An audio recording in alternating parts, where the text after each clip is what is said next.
Hey cool people, I'm Nick, I'm a he, him, and welcome to my 3-year anniversary of starting Did You Know Kingdom Hearts shorts. So we're going to watch them. We're going to watch them all. If you don't like shorts, this is a great opportunity for you to watch the knowledge I have given out. And you can tell me if you knew these 52-ish facts or not. So let's get started.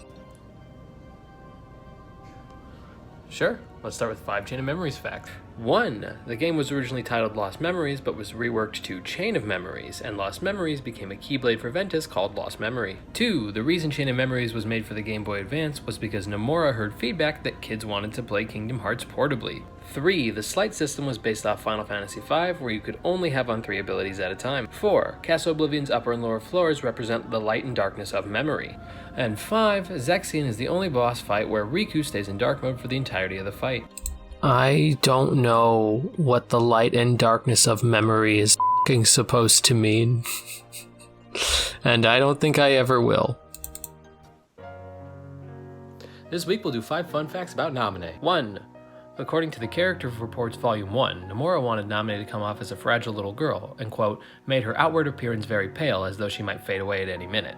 2. Secret Ansem's Report 9 from Kingdom Hearts 2 states that Naminé wasn't born from Kairi's body because Kairi kept her body in Kingdom Hearts 1, and that's why Naminé lacks Kairi's memories. 3. In Secret Ansem's Report 10, Ansem hypothesizes that Naminé comes from Kairi's heart but Sora's body and soul due to when he stabbed himself in Kingdom Hearts 1. 4. In a 2007 interview with Nomura, he says, at the same time Roxas awoke in Twilight Town, Naminé awoke in Castle Oblivion where Organization 13 discovered her. They experimented with her powers to manipulate memory and did tests on anyone who entered the castle. 5. The Nami in Naminé means ocean wave in Japanese, like how the Kai in Kairi means sea. Naminé could mean sound of the wave or born from the wave, according to the KH Wiki. I think something wildly interesting about fact number 4 there is the fact that they experimented on anyone who entered the castle, quote unquote, and that implies other people have gone in there and they have fucked with them, and I just think that's kind of wild. Here's some weird facts I just found out. 1 enemy health bar equals 300 HP. We can tell from Cloud in the Hercules Cup after rescue because he has 600 max HP according to the KH Wiki and 2 full health bars. Alright, so I wanted to just really quick explain a quick thing. I said it like that because I messed up the original phrasing and I had already finished that section, so I had to just really quick say as much as I could in such a small amount of time. Did you also know keychains aren't new keyblades? Olympia, Oblivion, Oathkeeper, and every other equipable keychain are all actually the Kingdom key just with a new coat of paint. Source for that linked in the description. And lastly, did you know there's a correlation between how many gummy blocks are on your gummy ship and how fast it flies? If you take the Kingdom model and fly from Traverse Town to Wonderland with 1 fire gummy, it'll take roughly 1 minute 48 seconds. But if you have just 1 cockpit and 1 fire gummy, the same route will instead take 1 minute 22 seconds. There are also speed thresholds. On the same route, having your ship speed at 1 star will take 1 minute 13 seconds at the absolute fastest, not including haste. 2 star will take 1 minute 1 second at its fastest, and 3 star will take 56 seconds. I think at this point, for those who care about the behind the scenes, I was still recording from my phone. It wasn't until a little bit later in this year that I figured I could record on my computer and then just upload the video without having to do a voiceover, on my phone. 5 fun facts about Axel. 1. Axel is the 3rd organization member Sora meets after Xemnas and Marluxia. 2. During the development of Chain of Memories, Axel was the favorite of series creator Tetsuya Nomura and the majority of the staff working on the game. 3. In 358 Days Over 2, Axel wrote the most secret reports at 19 in total. 4. In the GBA version of Chain of Memories, the first time Axel says got it memorized was instead translated to committed to memory. 5. The first time Axel tries sea salt ice cream, he doesn't like it. Nobody likes that last fact. Do you know about the alternate cards in Rechain of Memories? In Chain of Memories and Rechain of Memories, Sora can get the key to rewards. Using this on each floor unlocks the Room of Rewards, but if you've played the PS2 version of Rechain, then you know it has different rewards than the HD 1.5 Remix version. On the PS2, Sora can get the attack cards Monochrome, Follow the Wind, Photon Debugger, Bond of Flame, and Starseeker from their respective worlds. But in 1.5, Sora gets Total Eclipse, Midnight Roar, 2 Become 1, Bond of Flame, and Starseeker. I'm not entirely sure why the change, but assumedly it's because PS2 Rechain of Memories came out as a Japanese exclusive bundle with Kingdom Hearts 2 Final Mix, so they use Kingdom Hearts 2 weapons as rewards, whereas the 1.5 requires you to watch the 358 Days Over 2 cutscene compilation, so assumedly some rewards were changed to reflect that instead. Did you know these 5 fun facts about Vexen? 1. Vexen was the highest ranking organization member sent to Castle Oblivion. He was number 4. 2. Vexen was the first organization member to ever be eliminated in the series. 3. Vexen has fought 5 times in the series, 3 times in Chain of Memories and twice in Kingdom Hearts 2 Final Mix. 4. Vexen's enemy card revives you when your HP reaches 0, but has a secret extra effect of making the player immune to blizzard damage while getting stunned by fire damage. And 5. Vexen only wrote 1 secret report in 358 Days Over 2, titled Research Entry 326, and it talks about how Replica 1, Xion, was a great success, and an unnumbered replica, which became Riku Replica, will be taken to Castle Oblivion for further testing. Did you know these 5 facts about Larxene? 1. Larxene and Xion are the first 2 playable female characters in the series via 358 Days Over 2 mission mode. 2. Larxene has fought 6 times in the series, twice in Rechain, twice in Kingdom Hearts 2, and twice in Kingdom Hearts 3.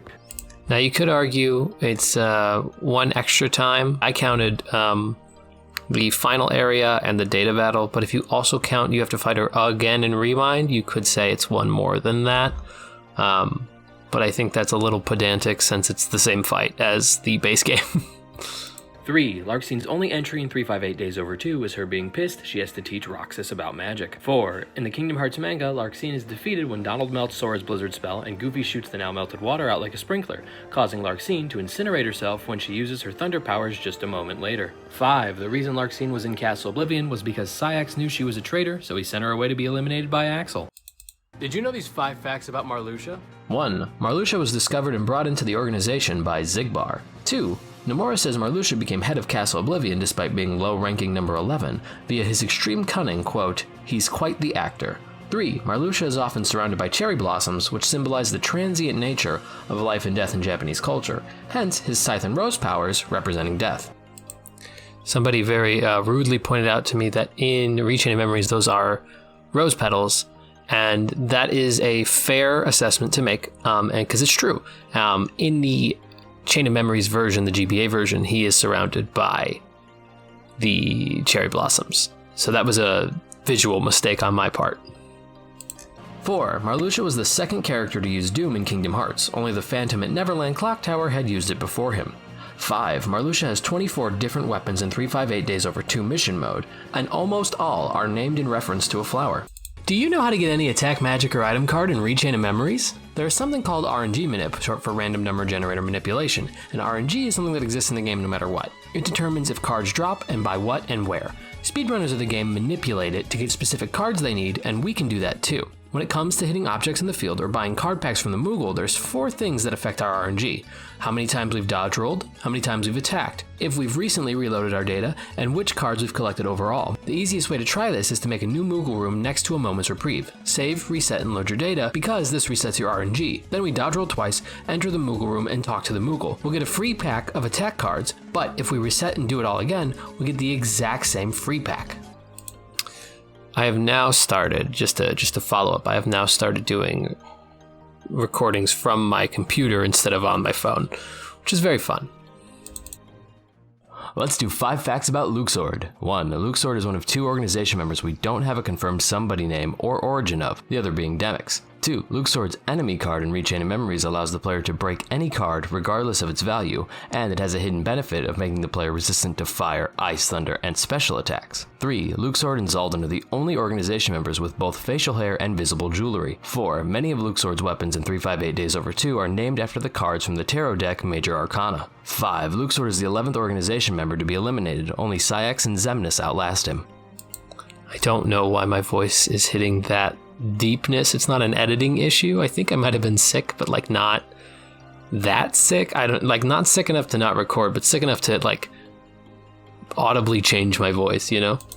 Here are some differences between the GBA Chain of Memories and Rechain of Memories. So, aside from the graphics, which are obvious, there is Axel saying commit it to memory instead of got it memorized. Axel says give me one hell of a show instead of try and make it enjoyable, Sora. It's the least you can do for me, you know. There is no roulette room in the GBA game. There are no 358 attack cards or Cage 2 attack cards in the GBA version. There's no Super Glide in the GBA game.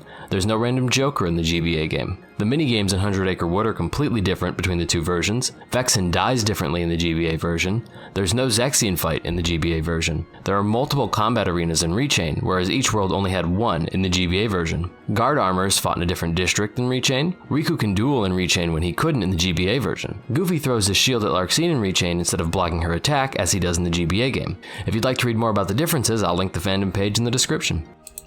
I will be linking all of the links. All of my sources will be linked in this video as well. So anything that I recently found out you can't click links through shorts. I'm 115 fucking videos in. I'm sorry, I'm 156 fucking videos in, and I didn't know that. So, yeah, I'll just link them here. This is the defeat order of the original Organization 13. First in Rechain is Vexen, who is defeated by Sora and eliminated by Axel. Then Lexaeus, who Riku strikes down. Then Larxene, who Sora eliminates. Really quick before we say Marluxia, Lexaeus and Larxene are a little unclear. They're struck down at relatively the same time, so you can kind of just like preference it, but yeah.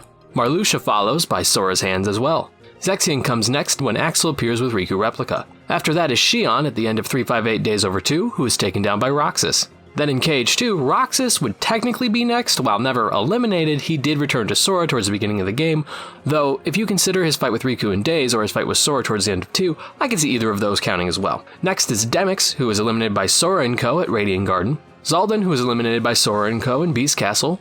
Axel, who blows himself up, helping Sora reach the world that never was. Xigbar, Sora defeats him in the Hall of Empty Melodies. Luxord and Saïx follow quickly after that, and they're taken down by Sora. And lastly, Xemnas, who is defeated by Riku and Sora in the World of Nothingness. So for Roxas, which is the only other thing I want to talk about on this one, Roxas is never technically defeated, but if you consider him becoming whole analogous to being defeated, then I would say the end of Kingdom Hearts 2 is more accurate. So maybe place him just before Xemnas. Like that at this point, yeah. This is how map cards work in Rechain and Memories. When selecting a door, you'll be given a number, usually to meet or beat. This number on a normal door is specifically one above the previous room's used map card. For instance, from the unknown room at the start of a world, you will need a map card of 1 or higher to progress to the next room. Then, if you use specifically a 1, the next room's door will require a 2 or higher. And if you use a 2 on the next room's door, then the third room will require you to use a 3 or higher to reach the fourth room. And it will continue like this until you've made a room with a 9 value card, and at that point, any room attached to it has to equal 0, and then the whole process will start over. The only exception to this is the Key of Beginnings, of Guidance, to Truth, and of Rewards, as they have set room requirements based off the floor and world. Here's 5 facts about Lexaeus. 1. Lexaeus is number 5, a founding member of the organization, and his somebody name is Alias. 2. Alias was not a scientist, but a guard at Ansem the Wise's castle. I was also told in the comment that Lexaeus was indeed a scientist. One of the secret reports, or Ansem's reports, actually confirms that. He's just in this moment also a guard, alongside Dylan, aka Xaldin. 3. Lexaeus brandishes an axe sword translated to Tomahawk in Com and Recom and KH2FM, but its actual name is Skysplitter. 4. Lexaeus is the only organization member to be slain by Riku in Com and Recom. 5. Lexaeus was the first character we saw to wield Earth-based powers, followed by Xehanort and Terra in Birth by Sleep. I found a weird way to farm potions and high potions. In Kingdom Hearts Final Mix, after we beat Mantra, we can go back and find a secret enemy called Grand Ghost in the stomach. If we use Ether or Mega Ether on it, it will stun, and we have a 20% chance for a potion to drop per hit. These are the potions I started at, and then these are the potions I ended at from just one fight. As for high potions, we can spam Gravity on it, which has a 30% drop chance. And when I started at this many high potions, after 2 fights, I was at this many. Give it a try and let me know what you think in the comments below. This is the fastest way to farm elixirs.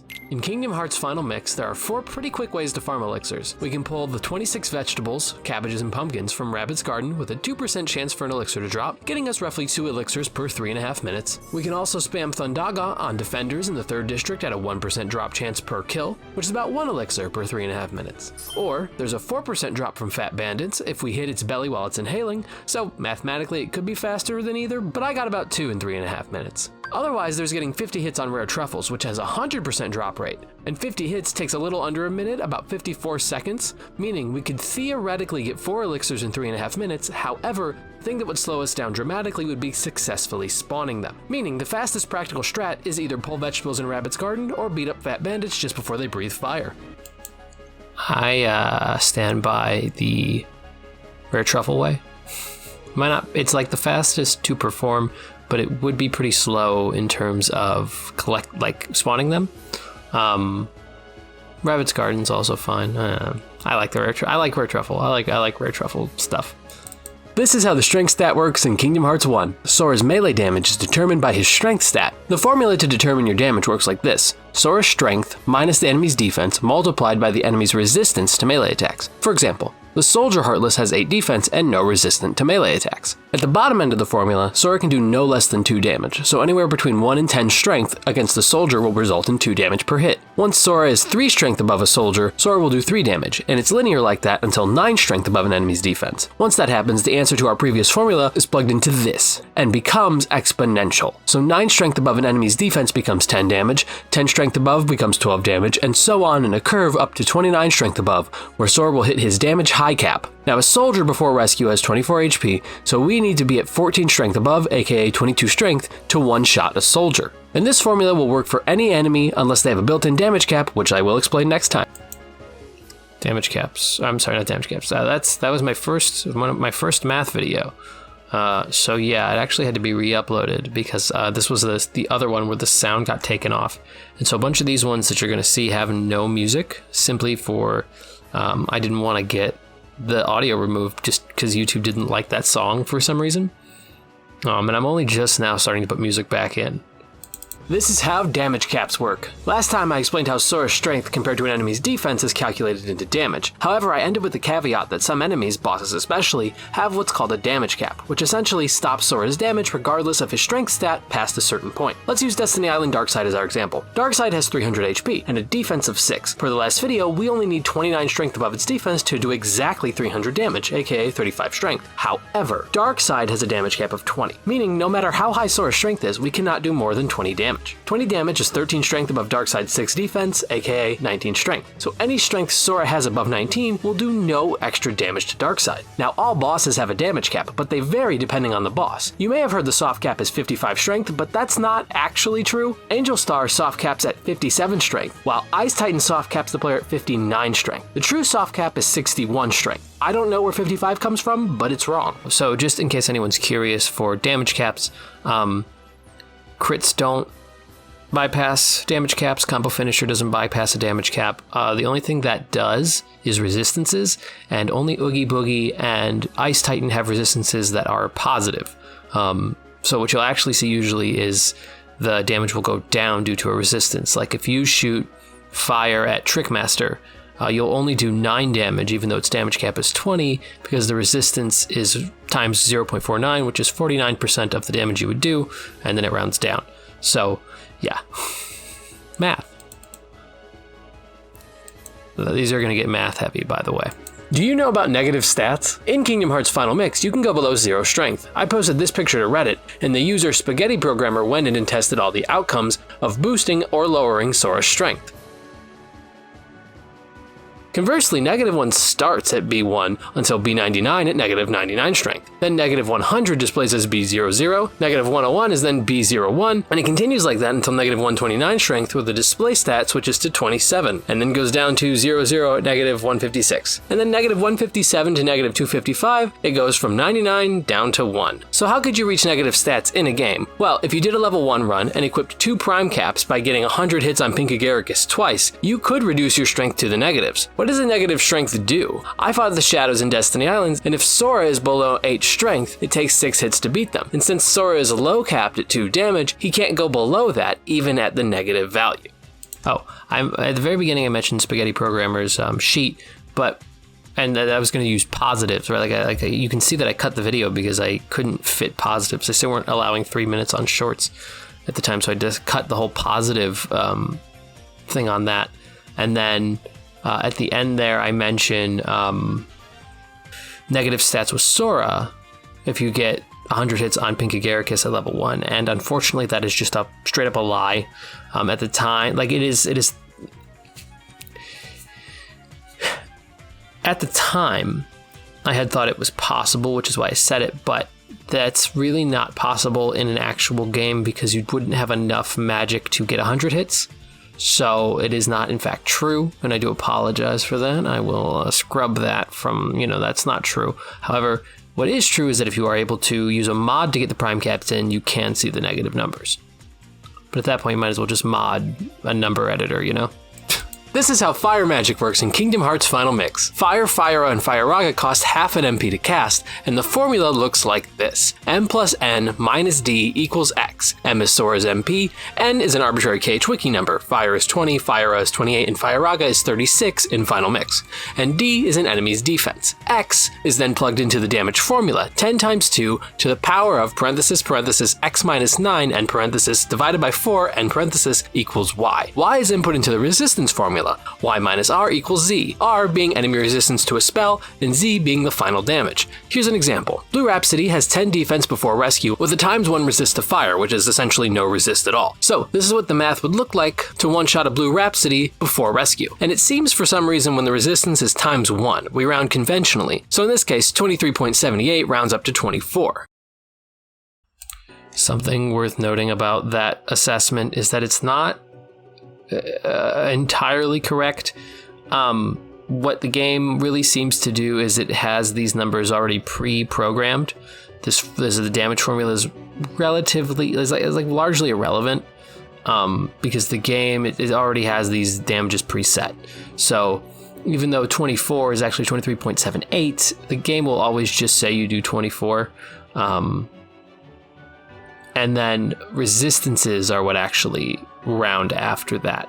Although they might also be preset, it's hard to know specifically. But I actually, just as a caveat, I don't know if they're preset.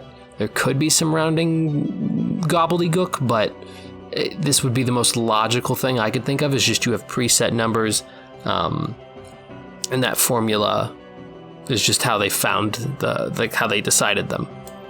This is how Blizzard and Resistances work in Kingdom Hearts Final Mix. Blizzard, Blizzara, and Blizzaga cost 1 charge bar, which is the orange bar that runs along the edge of the MP bar, and has the exact same formula as Fire, except N is equal to 22 for Blizzard, 27 for Blizzara, and 34 for Blizzaga. Now as an example, for an enemy like Bandit that has 39 health before rescue, with Blizzara we only need 5 MP to one-shot it. Now for Resistances. ×1 is basically no resist, and any math you do rounds conventionally, but against a boss like Parasite Cage, it's a little different. Against Parasite Cage, we can only do 15 damage from most sources. It's called a damage cap and that's just the way it is, all enemies have them. To do 15 damage with Blizzara, we need 2 MP. We would actually do 16.82 damage at 2 MP, but it's brought down to the cap of 15. Then Parasite Cage has a 0.5 resist, essentially half damage. That means we'll only do 7.5 damage per cast, and any resist less than ×1 rounds down, meaning we'll do exactly 7 damage no matter how high our MP gets. I'm not wrong, but these are assumptions. I should clarify that. These are assumptions. These are correct data sets, right? So if you do, if you're doing a damage cap of 15 times 0.5, you will do 7 damage. But that rounding thing is an educated guess. Thunder should be used on bosses. Let me explain. For most bosses in Kingdom Hearts Final Mix, Fire will do 49% of its intended damage, and Blizzard will do 50% of its intended damage. But Thunder will do all of its intended damage. Thunder costs 1 MP to use. Here's the formula. That ×2 makes it so Thunder skips a damage outcome every other MP gain. So while Fire may go 12, 14, 17, 20, 24 in damage if you add 4 MP, Thunder will go 12, 17, 24 if you only add 2 MP. Example, Yuffie in the Hades Cup has 30 defense and a ×1 resist to Thunder, with a damage cap of 20, which means Sora only needs 9 MP to do max damage to Yuffie with Thundaga, whereas Blizzaga also reaches 20 damage at 9 MP, but can only do 10 damage per cast due to the 50% resist. While in this case you could spam 2 Blizzaga to do the damage of 1 Thundaga, Thundaga and Blizzaga aren't always going to be that close. For instance, in the case of a soldier, Thundaga one-shots it at 13 MP, while Blizzaga one-shots it at 17 MP. I was today years old when I found this out. When we face a white mushroom, we all know it plays charades with us. When we hit the right spell 3 times, we'll be rewarded with 1 XP, 1 XP, and 10 XP, then a collection of rewards, a spell arts, maybe a mystery goo, and possibly a relevant gem. But thanks to cool guy Neosai, channel linked in the description, who has been translating the KH Ultimanias, I saw a translated page from the secret section that he showed off. And did you know? We can use Mushu and Dumbo against the white mushrooms as well. I ran a little test on them to see what would happen, and all in all, it's functionally the same as if we used 3 of the same spell. But it's way cooler, because Mushu go brrr, and Dumbo go sploosh. And I did an additional unrelated test with Simba, since his 5th charge does percentage damage like gravity, but it just caused the white mushrooms to get mad and leave. This is the gravity formula and how it works. Gravity, Gravira, and Graviga all cost 1 MP to use, and they work off percent damage. If you've watched my previous magic videos, you'll have seen this formula. Well, gravity ignores that, and it also ignores damage caps, in favor of doing a certain percentage of damage to an enemy's current HP. For instance, a Dark Ball after rescue has 90 HP and 0.8 resistance, so we need to do 100% damage to defeat it in one shot, and the formula looks like this. X in this case being damage done in percent, Y being X but in decimal form, E being enemy's current HP, Z equals damage before resist, R is resist, and A being the final damage. Now to plug in the Dark Ball stats. And that goes for all enemies with 0.8 resistance. They will all be defeated with 11 MP from Graviga. For a boss, it's a little different. For example, here's Graviga at 17 MP versus Archbehemoth. Archbehemoth has 1050 HP and times 0.1 resist, so our damage looks like this. Do you know how crits work in Kingdom Hearts Final Mix? You'll occasionally see this big ring shoot out when I attack. That is an indicator of a critical hit. How do crit rates work? Well, basically, it's the critical chance of Sora's attack multiplied by the crit rate of an equipped Keyblade, which looks something like this. Oathkeeper has a times 2 to critical rate, which means it has a 200% chance to do a critical hit. Then we multiply that by the attack, let's say our combo finisher has a 20% chance. 200 times 20 equals 4,000% chance. Then we divide by 100, which comes out to be a 40% chance for a crit on a combo finisher with Oathkeeper. But what do crits do? Well, what happens is, the critical bonus of a Keyblade is added to Sora's strength stat. Misleadingly, Keyblades with a +0 critical bonus add +4 to our strength stat on a critical hit, and a +8 on a critical hit that's also a combo finisher. So, say we're doing X of 14, we'd move up to X of 18 and X of 22 respectively. On the other hand, Wishing Star, Fairy Harp, Olympia, Oblivion, and Ultima Weapon all have a +2 crit bonus in Final Mix, meaning they add a +6 to our strength stat on a critical hit and a +10 on a critical hit that's a combo finisher. Here's a little Kingdom Hearts 3 detail you might have missed. Normally in Kingdom Hearts 3, when you pull up the camera, the details will be all white, but if you look in the camera with under 25% HP, aka when your HP is blinking, then those lines will instead be red and slowly flashing. Special thanks to Regina Sparrow in my Discord for pointing this out to me. If you have any fun fact suggestions, leave them in the comments below. And that still stands true, feel free to do that. I'm always down to just find something out. Here's 5 quick facts you might not know about Kingdom Hearts 1 and Final Mix. 1. If you exit a room before poison expires, the poison will be removed and you'll only take the damage from the initial hit. 2. When you go to do the swing in 100 Acre Wood, you can actually see Eeyore's tail on top of his house before you make Pooh land on it. 3. Before the Pot Centipede fight, if you walk left onto the awning, the cutscene will show Sora falling. But if you fall off the high platform, the cutscene will begin with Sora already on the ground. 4. There are 3 outcomes in the questions in the tutorial, dawn, midday, and night, but these are all the possible combinations. 5. In the Final Mix and 1.5 versions of Kingdom Hearts 1, Monstros sphincters shift between purple and green, as well as spawn green requiems overhead to indicate how to navigate his insides. However, in the PS2 version of Kingdom Hearts 1, Monstros sphincters don't change colors, only green requiems appear to notate the correct way to go. My favorite thing about that short is somebody commented, I already knew all this, and it's like, yeah, you memorized every single one of those combinations for the questions, yeah man? You already, okay, you you already knew. Okay. Like, I don't care that he already knew, first of all, like, not in a mean way, like, it's fine if you already know these things. I love when people already know things, it means I should try harder.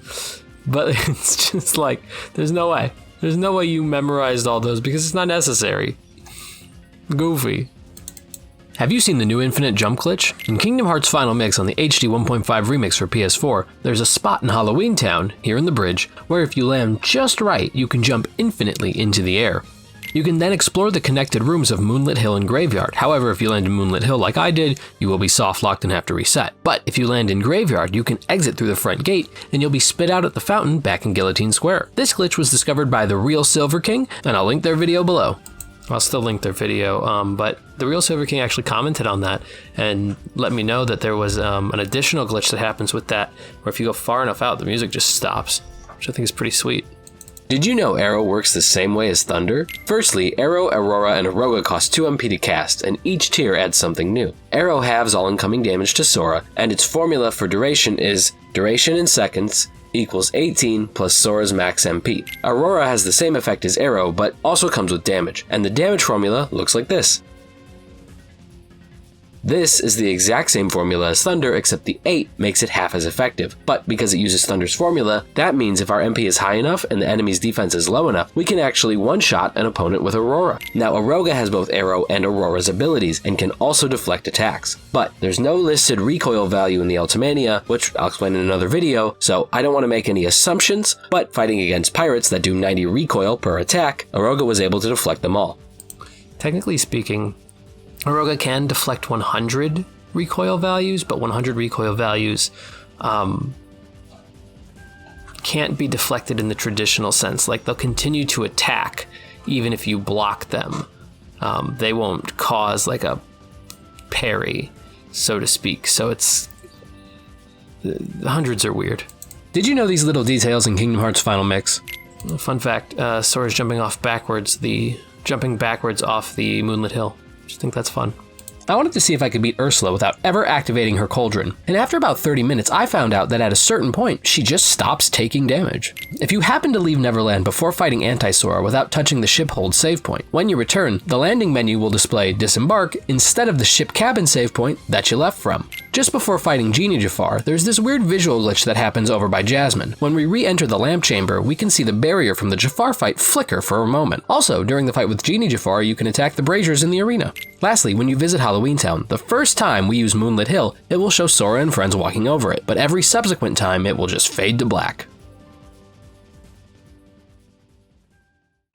Did you know that pot spiders are always defeated by gravity? Every enemy in Kingdom Hearts Final Mix is defeated by a gravity cast of 12 MP when they have a ×1 resistance, but then I noticed that pot spiders were being defeated by an 11 MP gravity. So I tried 10, 9, 8, until I defeated it with a 1 MP gravity, which isn't how this works. So I asked about it in the KH Wiki Discord, and they said the Ultimania didn't mention this. But user Redodetto offered to find out if Gravity Break would defeat it too. Gravity Break is a percentage-based attack, like Gravity, and the only attack we can make do absolute 0 damage. The Gravity Break formula is Sora's Strength stat plus 40 multiplied by 0.01, then enemy HP, then by resist, equaling % damage to enemy's HP. So, Redo used mods to drop Sora's strength to -40, which makes damage output of Gravity Break 0%. Then they used only the Gravity Break finisher on a pot spider, and it was still defeated in one shot. This means any % based attack will always defeat a pot spider regardless of Sora's stats.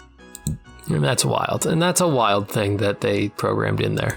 This is how Cure and Stop work in Kingdom Hearts Final Mix. Cure, Cura, and Curaga cost 1 MP to use, and Sora's HP recovery is based on his current max MP plus an Ultimania number, 15 for Cure, 27 for Cura, and 36 for Curaga. For instance, at 8 MP, it's 8 plus 36 with Curaga, which equals 44 healed HP. And if we have an initial HP of 35, plus 44 healed HP, we now have a new HP of 79. As for Stop, Stopper, and Stopka, they all cost 2 MP to use, and the formula looks like this. As an example, if Sora is at 17 MP and uses Stop on an Invisible, the stop duration would be 17 plus 2, equaling 19 seconds, times the Invisible's resistance of 0.6, making Stop last 11.4 seconds in total. And as for what Stopper and Stopka does, they actually don't increase Stop's duration, only MP does that, but instead they increase the spell's area of effect. Just something to note that those MP, like the accessories that are like, oh, boost summon and magic power, you know, that's flavor text. What really matters is just the maximum MP that Sora has. This is how Bambi works in Kingdom Hearts Final Mix. Bambi comes from the Nature Spark Summon Gem, and we get it from completing the Honey Tree page in 100 Acre Wood. Bambi costs 1 MP to summon, and like all summons, Bambi's summon bar duration is equal to Sora's current max MP, and 1 MP is added per equipped cheer ability. Bambi has a decay rate of 1 MP per 5 seconds, so at 17 MP with no cheers equipped, Bambi will disappear in 85 seconds or 1 minute 25 seconds. Bambi's special ability is called Paradise. Paradise has 3 total gauges that is filled per every 6 enemies defeated. Once 18 enemies are defeated, Gauge 3 repeats after every 6 additional enemies defeated. The rewards in Kingdom Hearts Final Mix are: fill Gauge 1 to get a potion at 100% drop rate, fill Gauge 2 to get an ether at 100% drop rate, and a 20% shard drop, which is world dependent. We'll get Blazing in Traverse Town, Frost in Wonderland, Lightning in Deep Jungle, Bright in Agrabah, Lucid in Monstro, Power in Halloween Town, Spirit in Neverland, and Mithril Shard in End of the World, and a Lucid Gem at 10% in Hollow Bastion. Gauge 3 drops a high potion at 100%, and a 20% chance for a world-dependent shard, and a 20% chance for a world-dependent gem, other than Hollow Bastion, which drops a Lucid Crystal at 10% in Gauge 3, and End of the World, which drops a Mithril at 10%. This is how the Tinkerbell summon works in Kingdom Hearts Final Mix. Tinkerbell is collected after finishing Neverland. She's the only summon where the party is not sacrificed. She costs 2 MP to summon and uses a regen rate of Sora's current max MP per every 1.7 seconds. So if you have 17 MP, she will heal the group for 17 HP every 1.7 seconds, and she cycles those heals between each party member, meaning everyone gets healed once per 5.1 seconds. She has no decay rate and only dismisses when told to, or if Sora is defeated in combat, in which she will revive him, then disappear. I don't know. I wasn't super paying attention, but I don't know when this happened, but I stopped stopped having captions at the top. And if anyone was ever curious why I did that, it's because it saves me a lot of time. I type those in manually, and YouTube has an auto caption feature, and I just figured it would be more effective for YouTube to do that for me. It would be it's cost effective. Nothing. It doesn't cost me anything. It's time effective. That's what it cost me. It's time effective, and I was gonna. If somebody was gonna say something, I imagine they would have said it by now, but nobody said anything. So, as far as just like, I mean, if it ends up like somebody's like, hey, I really need the captions, please put them back, I'll do it. But like, for the most part, I think anyone who needs caption just uses the auto caption feature. So ultimately, all this does is save me some time and give me some extra space to work with at the top section of a video, because YouTube likes to put a bunch of shit all over the bottom of the video. This is how Mushu works in Kingdom Hearts Final Mix. Mushu is collected in the form of Fire Glow after we beat Dragon Maleficent, and is revived by the Fairy Godmother. He costs 3 MP to summon, and like all summons except Tinkerbell, has a charge bar the length of Sora's MP bar. So if we have 9 MP with no cheers equipped, Mushu's bar will match.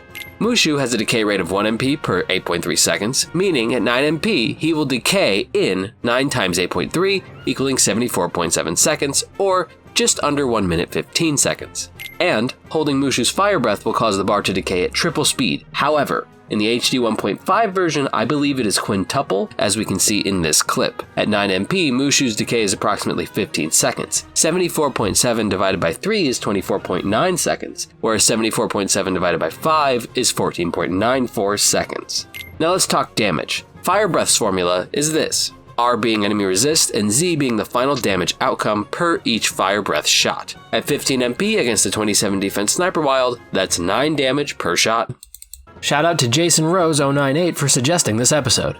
This is how 0 EXP and damage storage affects Mushu. So in Kingdom Hearts Final Mix, HT 1.5 Remix, there's an ability called 0 EXP, which prevents EXP gain for Sora and company. And with this ability equipped, when Sora does a combo finisher, it activates something called damage storage. The general consensus is that it doubles the damage of the finisher and doubles the damage of any magic attack casted before we melee again. But this isn't entirely correct. Let's run a test on Ansem 1. Ansem 1 has a damage cap of 15 and a fire resist of 0.49, meaning once we're doing 15 damage with fire, it will get multiplied by 0.49, becoming 7.35 and rounding down to 7, because that's just what Kingdom Hearts 1 likes to do. Mushu, before damage storage, is doing 7 damage per shot, as per the math. But once damage storage is activated, Mushu starts doing 27 damage per shot, making Ansem's HP absolutely implode. Conversely, Sora does 7 damage per Fire Raga shot too, but when damage storage is activated, it only increases to 18 damage per shot. Do I understand why?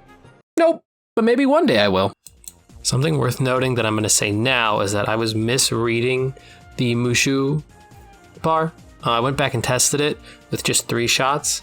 Mushu was doing 18 damage, and I will explain that in a later short, like what was happening.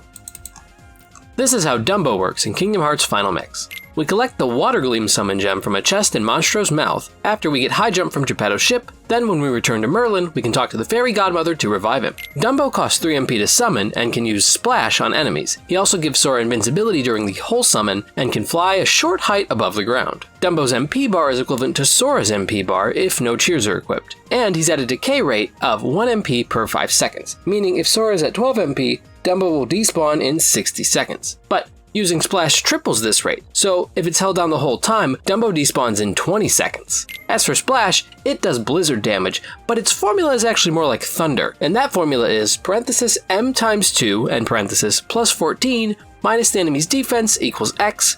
X goes through the damage formula equaling y, and then y is multiplied by the enemy's blizzard resist equaling z, the final damage outcome. For example, against an invisible at 300 HP with no resist to blizzard, Dumbo at 12 MP will do 14 damage per hit, but if at 17 MP, that damage would be 80 per hit. More damage for Dumbo is crazy. I'm sorry, more MP doing that much more damage is crazy. What's the difference of like 3? I don't know. I don't remember the first number. Something I wanted to say. I can't remember it anymore. This is how Genie works in Kingdom Hearts Final Mix. Oh, I remember what I was going to say. I can tell by that video I had finished and posted my math video, my every formula in Kingdom Hearts video, because of how I am editing the formulas now, instead of just showing you all of them at once in this nonsense cacophony of calculations. I'm just one at a time, real simple, it's nice. It's a nice way to do that.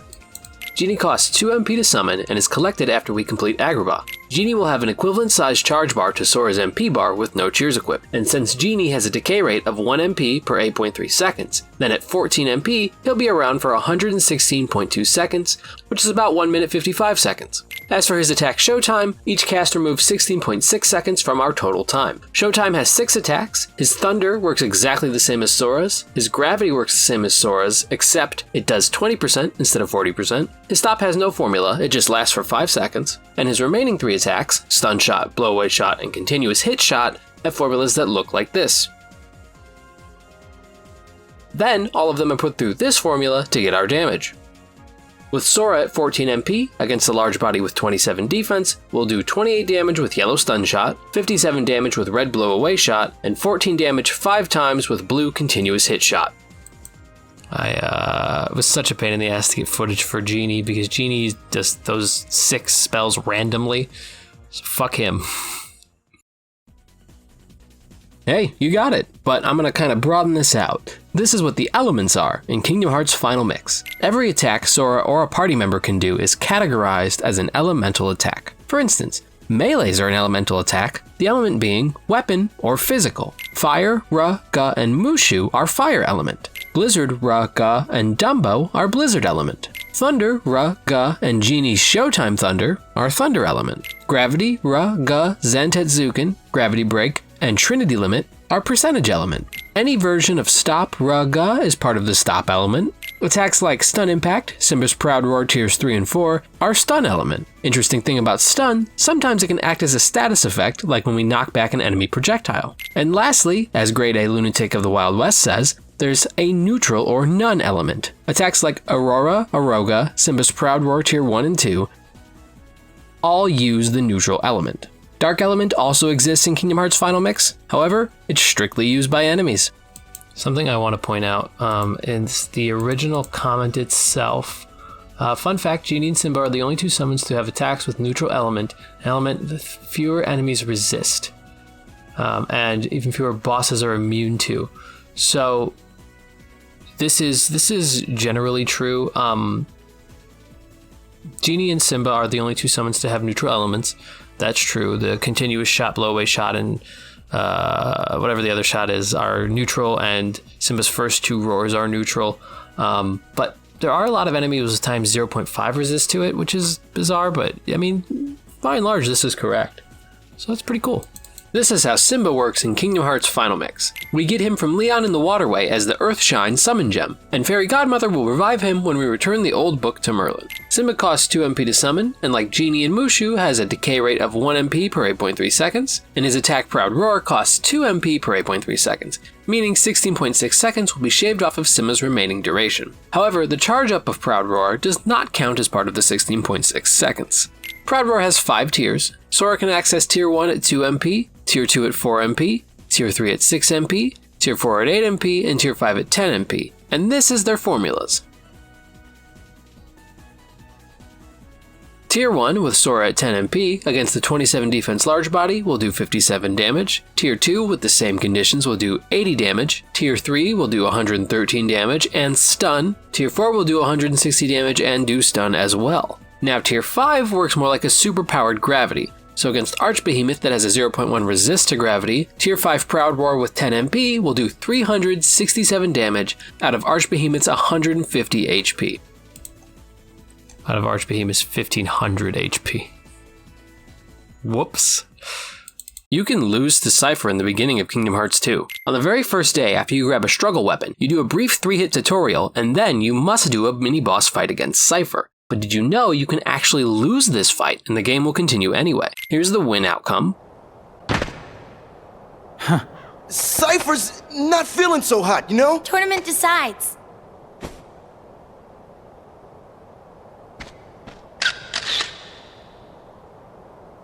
Whoa!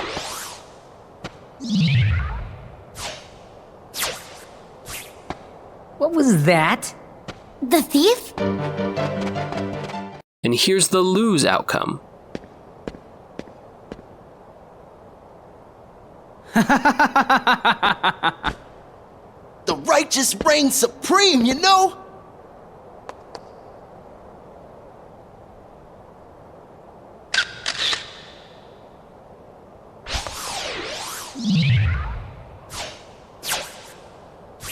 Chuck, What are you doing, you know? it's a thief? Get him! I don't know a single person who has actually lost, but the fact that it's possible is just really cool. I've had a couple comments of people saying that the loss outcome looks like, from the photo, looks like it would be the canonical outcome because that photo is one you find later. I don't know if this is true because Cypher also talks about like that's undeniable proof we totally own you lamers. It implies the photo was already stolen. So I'm not sure if that is the case, but it's neat if that's the canon outcome. But I don't know how, without trying, I'm not really sure how you'd lose to him. But I'm sure somebody has. And do you know the stat caps in Kingdom Hearts Final Mix? For strength, defense, and AP, the hard cap is 100, meaning you can use power-ups, defense ups, and AP ups to take Sora's natural strength, defense, or AP stat to equal exactly 100. After that, levels will not actually benefit those stats. While accessories and weapons may increase his stats, the display will stay at 100. As for the soft caps, for strength it is 61. Some people say it's also 55, but this isn't actually true, as against Ice Titan it's 59, and against Angel Star it's 57. For defense, it's 53. Some people think it's 55, but that's just flat out wrong, as the two enemies who can do the most damage to us are Phantom and Rock Titan, believe it or not, and their damage stops reducing after Sora's at 53 defense. Sora's caps against super bosses like Sephiroth and Unknown is actually 47. For AP, the soft cap is 91, as that's the maximum amount we need to equip all abilities. And for MP, the hard cap and soft cap are the same, at 19, or 18 in the original PS2 version. Some people think it's 15, but damage actually continues to go up. Ice Titan proves this as well. We can see the difference in Fire-Raga damage when at 15 MP, and when at 19 MP. The issue people run into is enemy damage caps, which has tricked people into thinking 15 plus MP won't do more damage, but in many cases it does.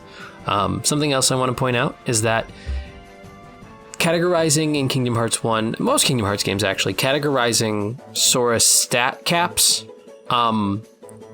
isn't really relevant. Like, the stats are based on the enemies. Does that make sense? So if you are fighting a Shadow, you might only need 18 strength, and then when you're fighting Sephiroth, you only need, this is a guess, because I don't remember,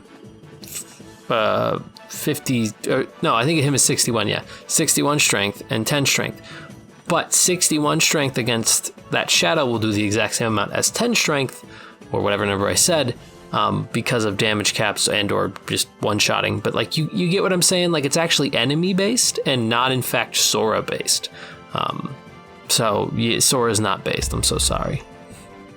Do you know what happens if you lose as Roxas? On day 1 of Kingdom Hearts 2, we have to fight at dusk to recover some stolen...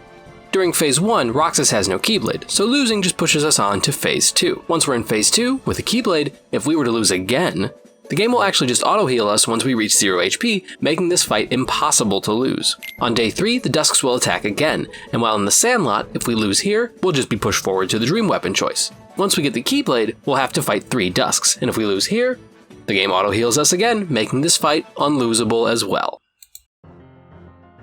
Let's find out. Can Roxas be defeated by bees? On the second day, Roxas is trying to make money to go to the beach, and one of the jobs he can do is bumble busting. During the job, the bees do hit Roxas. However, even on critical mode, they do no damage. And then I thought, what about outside of the job? Well, actually they don't attack at all. They just float around. But this isn't the only day you can do this. On the 4th day, we can try it again, but we get the exact same outcome. Damageless hits in the job and no attacks at all outside of the job. Day 5 is much the same. No damage in the job, no attacks out of the job. And this stays consistent even if you come back later as Sora. I found the fastest route to do poster duty with Roxas. On day 2, day 4, and day 5, Roxas can do jobs to make money, and poster duty offers the most, with 100 money if you put up 20 posters in 1 minute 30 seconds or less. But I can do it with Roxas in just under 45 seconds. So here's the route. First, we get the poster behind us, then we jump onto this lip and leap to the awning across the street. Skip this poster spot, place a poster above the left awning. Spam triangle as we move to the end of the awning to shoot around the wall, get this low poster spot, then jump up to get this higher poster on the left. Now get the one on the nearby awning, and then the one we initially skipped. Now we'll walk off the awning and get the spot in this walkway, then on the wall behind us, then the one on the stairs. Next, this one by the door. Now beeline for the tram, jump on, then over to the synthesis shop roof. Place the first 2 posters, land, then jump and get the 3rd poster. Spam triangle to shoot down and place the next 3 posters, and now run towards the 4 door, and we'll place our final 3 posters. Let me know your route in the comments. My favorite comment on this video is people are like, "Oh, well, it's totally unnecessary because you can just do the mail delivery it's the fastest." Like, yeah, no shit, mail delivery is the fastest. The point of this isn't like what's the fastest way to make money. The point of this is just dumb fun. I'm trying to do a high score. Like, just let me have a high score. Fuck. Have a high score. Go, no life this. Have a high score. Why not? And that's the point, you know? It's fun. 7 facts about the first day in Kingdom Hearts 2. 1. When you first spawn in, you can explore the tram common, but no one is here, not even the bees. The only people around are Hainer, Pence, Olette, and the armor shop owner named Biggs. 2. If we try to leave through any of the 3 exits, we'll be stopped by the text, "Gotta get to the armor shop." 3. After we approach Biggs, the accessory shop owner Jesse will appear, as well as this kid by the bulletin board, the candy store owner, and this guy. I don't know his name. 4. The tram common is still empty otherwise, and if we try to leave, the text now says, "Let me talk to the owner first." 5. After we talk to Jesse, the game will ask us to find Chiro the cat. Leaving now gives us the text, "I should try to find that cat," and no one new has appeared. 6. During the struggle weapon choice, if we try to leave, we'll see the text, "But which weapon should I choose?" And trying to leave mid-cipher fight, we'll get the text, "I'm not about to run away." 7. When we reach the woods while chasing the Dusk, if we try to turn around and leave, the text will say, "Gotta follow him," and if we take long enough, the Dusk will wait for us at the mansion entrance. How to get Junk Sweep in 3 swings as Roxas. On day 2, 4, and 5, Roxas can get money for doing odd jobs. One such job is Junk Sweep. If we get 10 hits or less, we'll receive 50 money, 11 to 15 hits is 30 money, and 16 or more hits is only 10 money. So we'll aim to get that minimalist of minimal swings, 3. Feasibly, we could get 2 with negative combo, but I've no interest in grinding up to level 36 with Roxas. Again. Anyhow, this is how we beat it in 3 swings. First, we push the closest piece of junk forward until it's next to these 3 other pieces. Push the right junk forward as well. Run to the right wall, face away, and then push the second piece of junk towards this center group we've made. Then push the 2 rightward pieces into the group.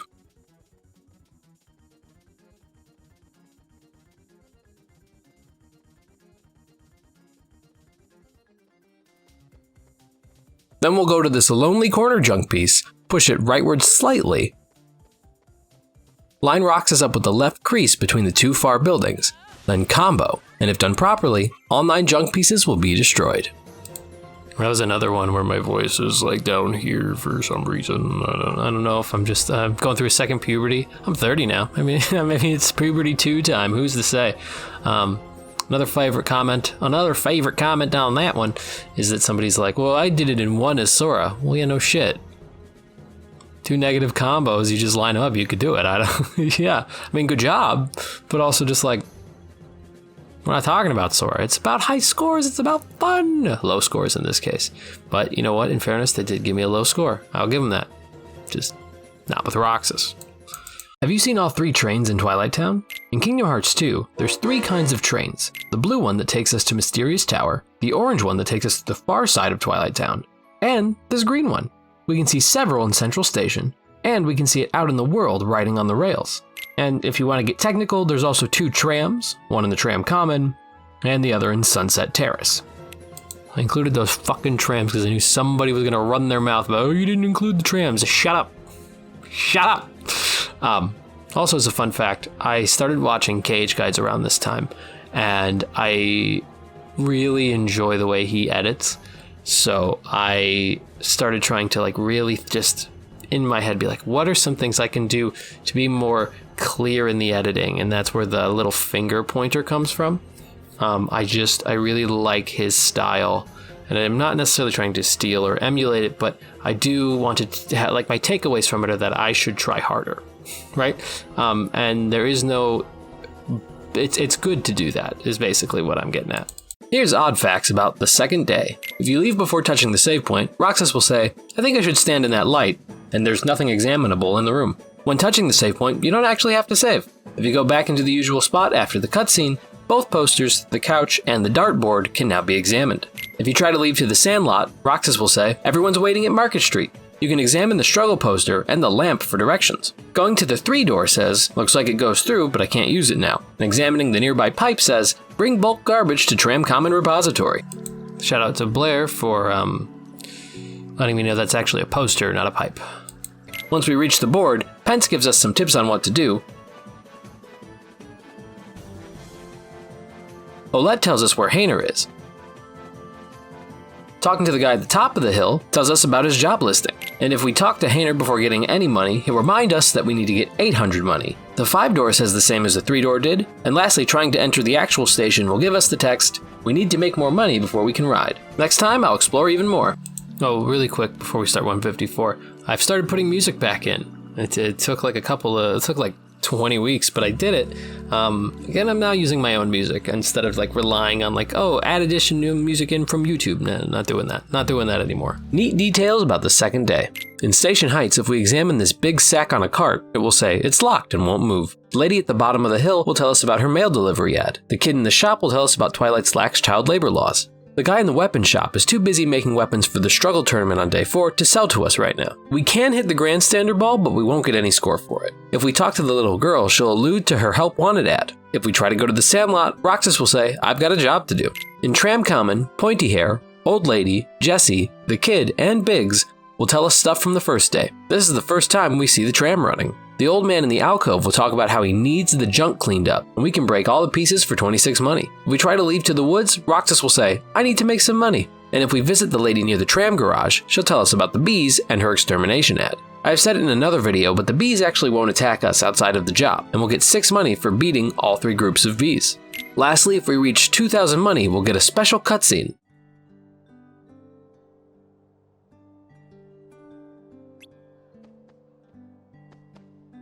And +2 to AP. There was an excellent question about what happens if we get over 2,000 money from alternative sources. And so I think that's 156. No, so I'll cover that in the future, but you actually can get over 2,000 money if you use the junk or the bees, which is really fun.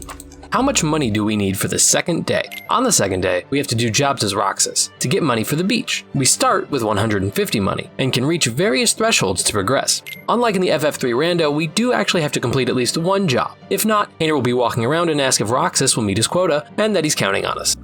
Shout out to It's Corkium for winning the FF3 rando with a blindfold and getting Xemnas Dome skip. That's pretty fucking sweet.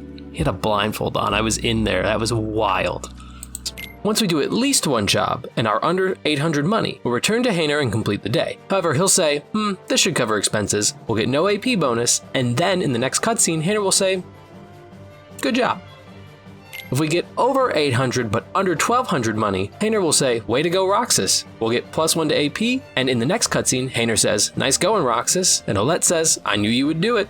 At 1200 money or higher, Hayner will say, whoa Roxas, you're the man. We can even buy a watermelon now. We'll get +2 to AP, and in the next cutscene, Hayner will thumbs up and say, whoa Roxas, that's awesome. Olette will say perfect, and Pence will talk about the watermelon. But also, if we reach 2000 money, the game pushes us along, unless we get the money from an alternative source, like the bees or junk in the Tram Common.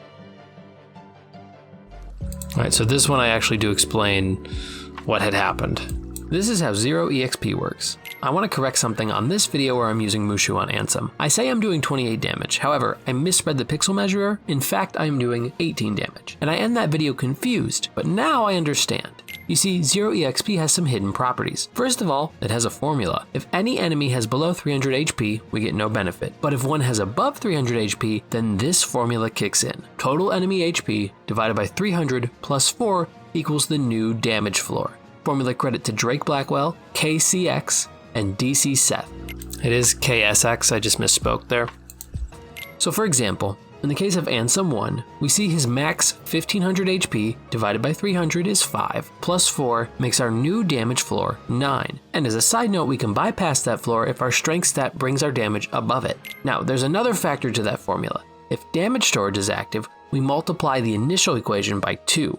So our combo finisher activates damage storage, and against Ansem 1 multiplies 9 by 2, equaling a new floor of 18 damage as long as damage storage is active. Hence how Mushu does 18 damage per shot.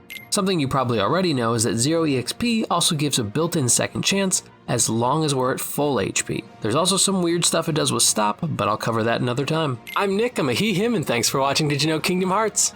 Like and subscribe if you didn't know. Alright, cool people, that's it for today. We've watched my 3rd year of shorts. Hope you enjoy them. Feel free to like and subscribe, and I'll give you some words of affirmation. Why not?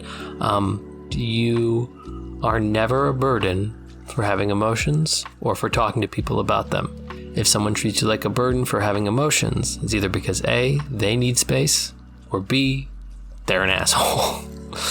You can't be emotionally needy, and I hope you know that. You deserve to be heard. Goodbye.